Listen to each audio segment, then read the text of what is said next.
Your sketchbook is not supposed to be stored away, it's supposed to be used, and today we're gonna get into that. I'm gonna be talking about my personal opinion on why I think everyone should keep a sketchbook, how you can start one today, and how to keep the daily practice going, because I think that's what we struggle with the most as artists, is keeping the daily practice of sketching and creating every single day consistent. Hey you guys, welcome back to my channel. My name is Javon Angela and I'm a professional traditional artist here in Nashville, Tennessee. I really want to walk you guys through a week of working in my sketchbook, what it looks like for me, where I go, and how I keep it fresh and exciting. I feel like a sketchbook is a paper trail. It's showing that you worked your ass off. The same way you would show your work with a math problem, that's what I see the sketchbook as. It's just proof of work. Whenever you have inspiration, you need a place to dump that off. Thumbnailing is a good way to get the inspiration out of your head and onto paper. I feel like we hold on to too much inspiration in our head, or we make bookmark collections online, but we never have it down. Like, we never have it written down somewhere. And lately, I've been coming to terms with the fact that my sketchbook is not full enough.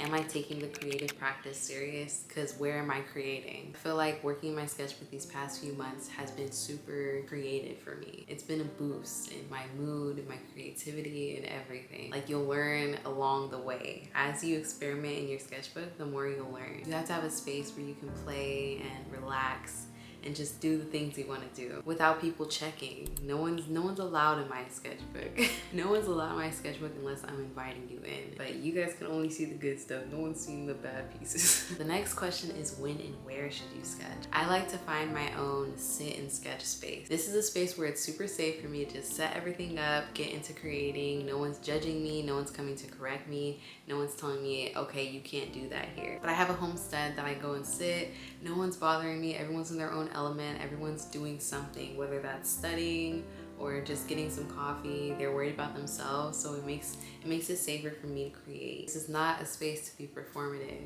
It's not a space for other people to see anyways. If you would like to show people and let them in, that's very personal.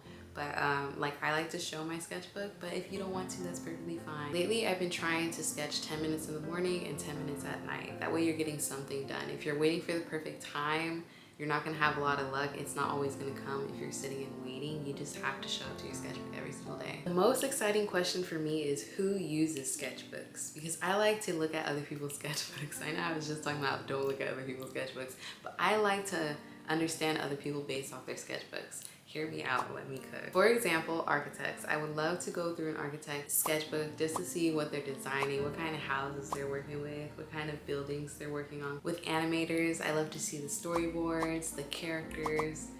There's so much you can learn about someone and their process through their sketchbook. If you really want to get into a sketchbook practice that you love and can be consistent with, buy a cheap sketchbook. Mine was kind of expensive. I broke the bank, but it's because I plan on going crazy in this. If you don't want to have so much pressure on yourselves, if you're scared to open up a sketchbook and ruin it, you might be spending too much money on the sketchbook. And you're also just thinking about the end project way too much. You're thinking about the flip through of the sketchbook.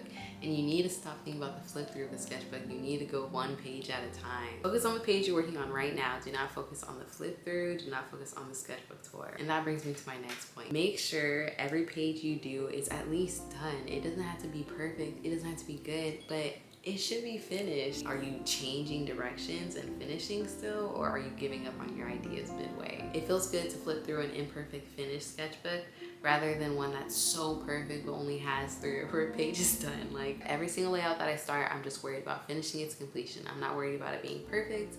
I'm not worried about filling every single space up on the page, but just getting what I'm working on right now done. That actually brings me to the sponsor of this video, Skillshare. Skillshare is a platform for learning creative skills from artists and professionals all over the world. They have thousands of classes on things like illustration, painting, design, and building consistent creative practice. Honestly, it's been fitting perfectly into this week of working in my sketchbook, and I've been using it to grow and challenge myself in ways that I hadn't even imagined. Sometimes I'll watch a lesson and pause it and then get into my sketchbooks, but sometimes I'll wait until the end and work on the class project. So this next page is just gonna be me applying the things that I learned inside the class. class, which I think is super cool. It's helping me turn my sketchbook into a place where I'm learning and experimenting at the same time. I love that the Skillshare classes are taught by other artists who are working creatives. So it feels like you're working with the artist directly rather than watching some random tutorials. So the first 500 people to use my link in the description or scan the QR code will receive a 1 month free trial of Skillshare. Thank you Skillshare so much for sponsoring this video. Let's hop back into the final project. But a few things you can try right now to change the way you work in your sketchbook and to reignite that flame that you have for working in your sketchbook. You can try to use pen instead of pencil. This way you do not erase and you can see you working through your sketches and your drawings. You can buy yourself a physical timer. That way you can set timers like 5, 10 minute, 20-minute intervals. That way you can sketch,